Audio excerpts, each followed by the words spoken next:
Hello and welcome to episode 2 of Kirkin Out. If you've been paying attention episode to episode, you'll notice the changes slightly here on the bookshelf. Besides different things rearranged, we got some books now to add to the memorabilia. So that makes sense now because it's on a bookshelf. Also, the increased production value. Shout out to the music there, right at the top, along with the intro and these fancy graphics. Make sure to give me a follow on Twitter, on Facebook. If you haven't already, I always appreciate the support, and wherever you find me from, hey, that's pretty cool, right? So this episode is actually going to be a two-parter because me and my guest talk for a long time, but it's also a great conversation, and I really don't want to cut anything out. It's with Trey Wilson of the Richmond Flying Squirrels. We talk about life, talk about music for a little bit, talk about baseball specifically because of his involvement in the minor leagues and what it's been like in 2020. So let's get things rolling with Trey Wilson, once again, of the Richmond Flying Squirrels.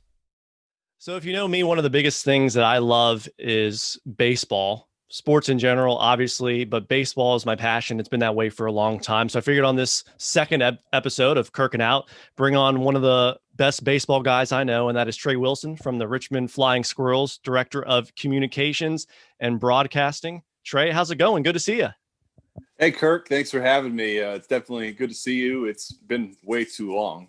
Used to seeing you so much, and then now really not seeing anybody, just kind of hunkered down out here in Goochland County in the middle of the woods where nobody can find us. And everything's been pretty weird, but it's always good to get together and talk some baseball, talk whatever else comes up, and looking forward to having a chance to chat for a little while today.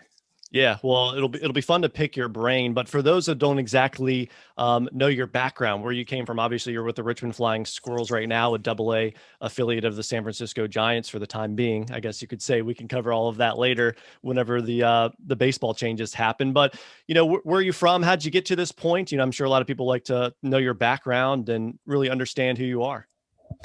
Yeah, I grew up in the Hampton Roads area of Virginia. I grew up in Portsmouth for the most part, and a little bit out in Isle of Wight County, like the Smithfield area, out more in the rural part of the area. But I grew up down there. I went off to college in southwestern Virginia at Bluefield College. I think they're represented up here. I can't tell where my hand is, but the blue helmet up there on the shelf. I got all into the Commonwealth. I got your Old Dominion Monarchs, which I grew up a fan of. Yep.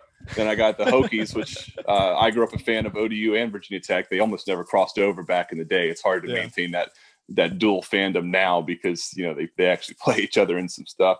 And then my Bluefield Rams. So I went out to college at Bluefield, and it's a really small school, about an hour or so past Virginia Tech. And I went out there, studied marketing for a little while, and ended up leaving school early to go back home and work some, and hated that. So I realized I needed to go back and finish my degree. So I went back out there to college. I changed my major from marketing over to communications and journalism.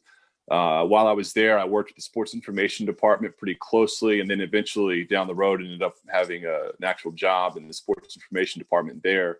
And I did some freelance written work. I worked for the school paper, did all that. So kind of got an introduction into kind of all things sports media and news media in general while I was there. And really enjoyed that a lot more than I had enjoyed marketing in the past. And while I was studying all that, I was also working on a lot of the PR stuff as well, learning some of that. And a lot of that goes into what I do here now. One day there was a guy who had come in as one of the SIDs. He was new. And he had posted, it might have been a flyer or it might have been an email. I don't remember. But I remember they were looking for somebody to do play-by-play. They were launching a web stream service for the athletics for the school, which at that time was not very many colleges were doing that, large or small, but certainly not a school that tiny. So they were looking for some people to do play-by-play. I had never done play-by-play, but it seemed like something that I would enjoy. It was for a volleyball match, which was a sport that I had played pretty successfully in high school and knew all the things that went into volleyball. So I did it, and I told them I wanted to do it. They brought me on. I did it. I was absolutely terrible. And as time went on, I got more reps through them and through some outside companies. Eventually, I latched a few play-by-play jobs with the college, became their voice for basketball and football, and some other sports, baseball, and some others as well. I worked a relationship with one of the TV stations out there, WVVA, which is an NBC affiliate out there. It's really small. It's market 156 for the TV people. It's, at least it was then. I don't know where it is now, but 10, 12 years ago, it was market 156. But some great people there that I got to work with, doing some, I shot some, I got to do some packages and do some stories and things like that. It was kind of an internship deal and then turned into kind of like a part-time paid thing. So I got more of the TV experience with that too. I got a writing job covering minor league baseball that worked me into getting a relationship with the front office of the Bluefield Blue Jays, which was the minor league team that we shared a facility with for baseball at the college. So getting to know their front office, they ended up hiring me as their director of media relations and broadcasting and the play-by-play broadcaster for Bluefield. So I did that through the 2013 season.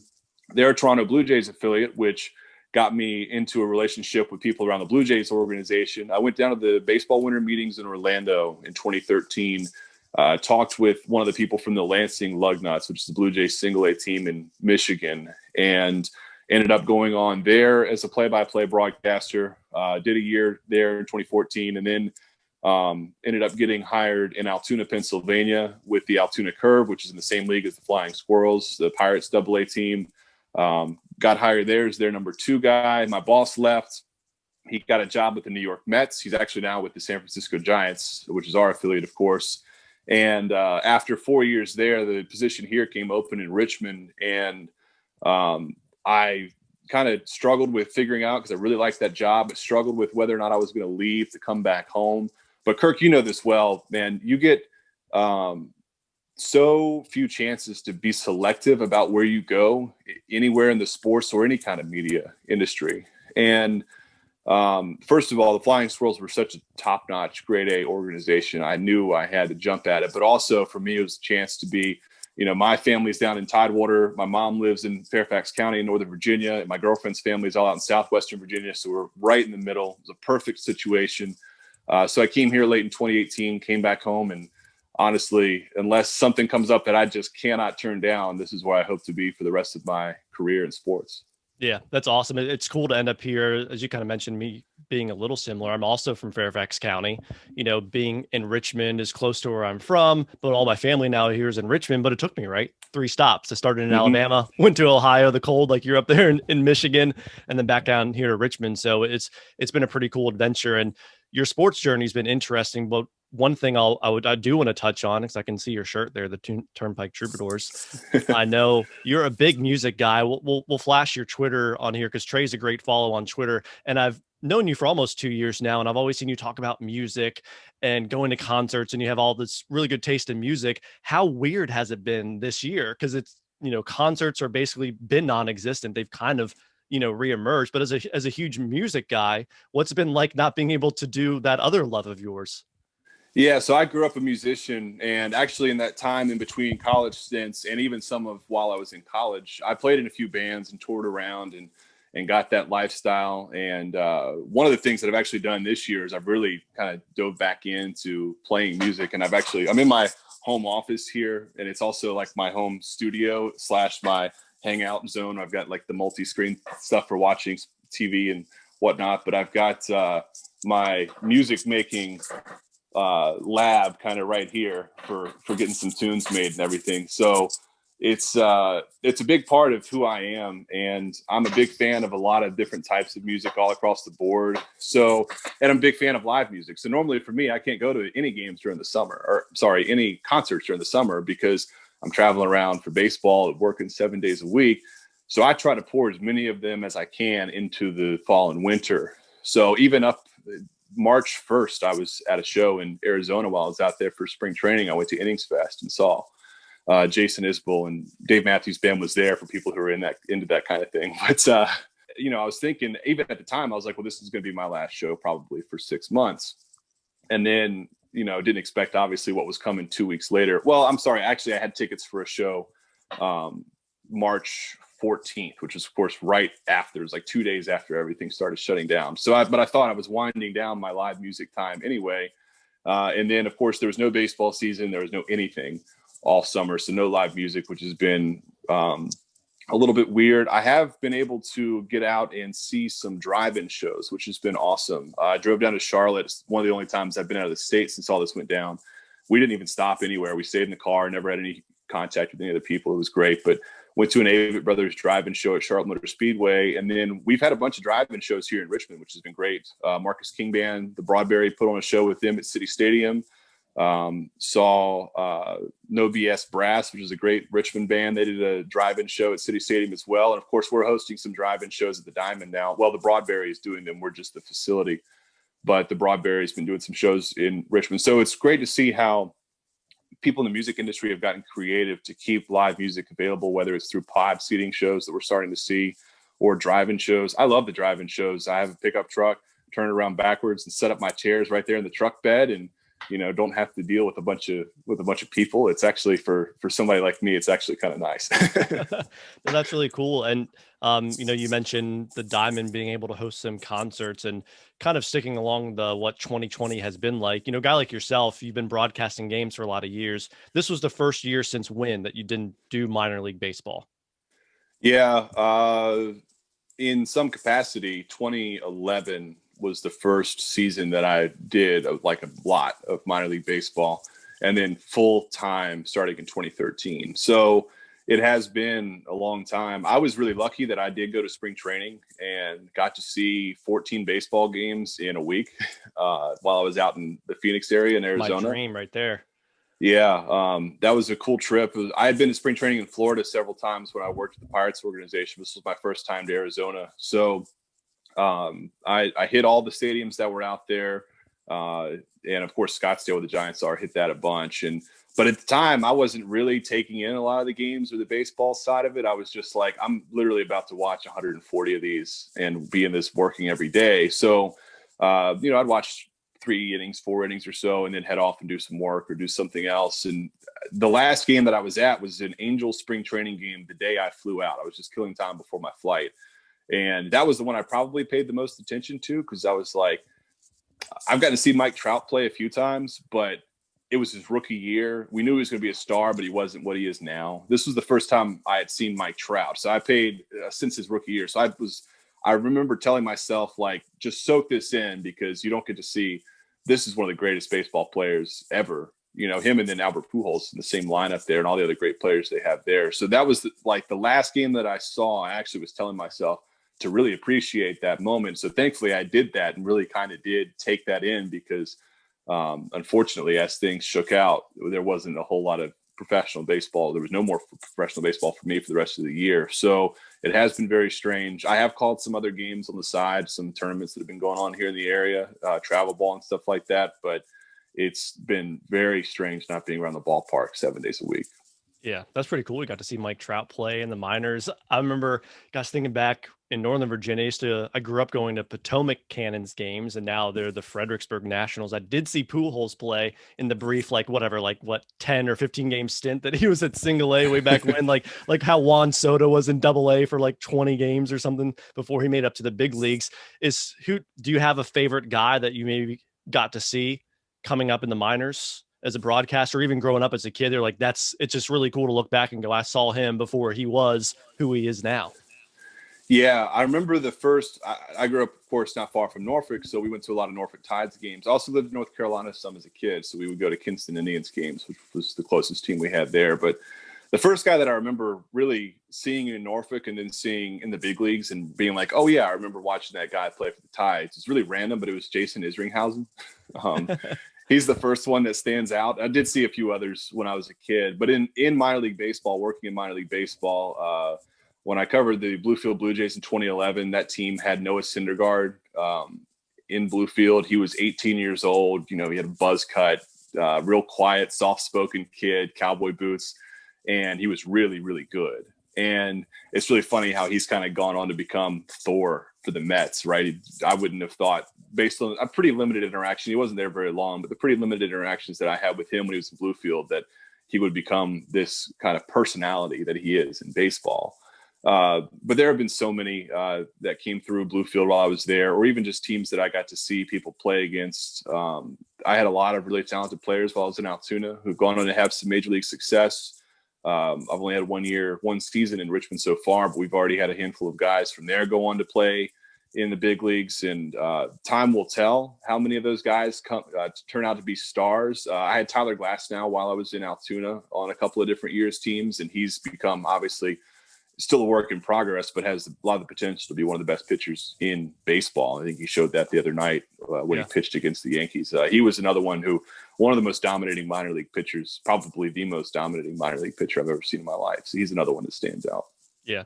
That grind of getting to the big leagues. I think so many people focus on, the players are going through it all and the managers are going through it all. You're on the buses with these guys. It's not a glamorous experience, right? Do you miss those long bus rides of 12 hours getting somewhere at 3 a.m.? I know that's such a different experience that people don't probably always think about. You see the glorified, what it's like in the big leagues and private jets, but to get there, even for those elite stars, it's a very different life when you're in the minor leagues.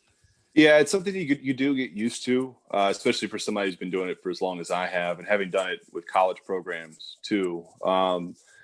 But things have gotten a lot easier in that regard than they were 10 years ago when I was first starting to do this. The buses are now equipped with Wi-Fi, which helps some. It used to be people would put DVDs on the screens. If you had some longer field trips in school or something, you might remember watching the DVDs on the charter buses and stuff. Those are pretty much gone now. You almost never see a movie or those TV screens even on. It used to be that, an 8-hour bus ride felt like a year, but now it sounds to some people who've probably never done it. It probably sounds pretty daunting, but you just learn how to adjust and make the most of that time. Obviously, the big elephant in the room, no games played this year. The minor leagues, all these guys lost, a year of development. You lost a year of being able to do something that you love. But the Flying Squirrels, just like so many organizations, have had to find a way. Everybody's had to adjust. And it's been really cool to see what y'all are doing. You mentioned the concerts there at the Diamond earlier. You started a podcast that you've been doing. Just tell me a little bit about what personally you've been doing to kind of hold over during these months, and then also what the organization has done to keep that footprint in the community. Because here in Richmond, the Flying Squirrels are such a big deal. I went to one of those movie nights. I had a blast. It just seems like everybody's coming together and figuring this out as we go along. Speaking of having a blast at those movie nights, there's one coming up in a couple of weeks. It's going to have fireworks too. I don't know if you saw that, but we're showing the Sandlot. The Sandlot with fireworks. So you should come back out if you can catch that. It's going to be absolutely. That fun. Sounds like a blast. Once again, the puns continue. But as soon as we kind of thought that there may not be a season, we started trying to get creative, and a lot of other teams around minor league baseball did too, on ways that we could not only generate some kind of revenue, but stay connected to our community. Because the Flying Squirrels are so much more than a baseball team. We're a community organization.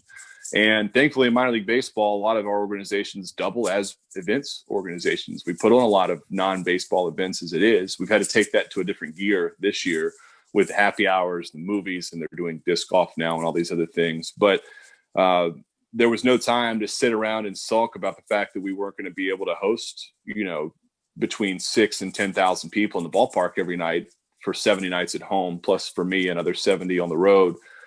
We had to get to work to figure out something that we could do. And again, the two-way thing, something that would benefit us, but also something that would be beneficial to give people an outlet when there just wasn't anything going on that you could really go out and safely do. So we put a lot of work in, especially the movies, making that possible. And it's been a big success. We've got a few more coming up here in the fall. We're going to start winding that down soon. And hopefully Major League Baseball and Minor League Baseball will get together and have their whatever agreement is going to come out of the conversations that are happening right now, so we can get a schedule for next year and start working on planning for what 2021 is going to be.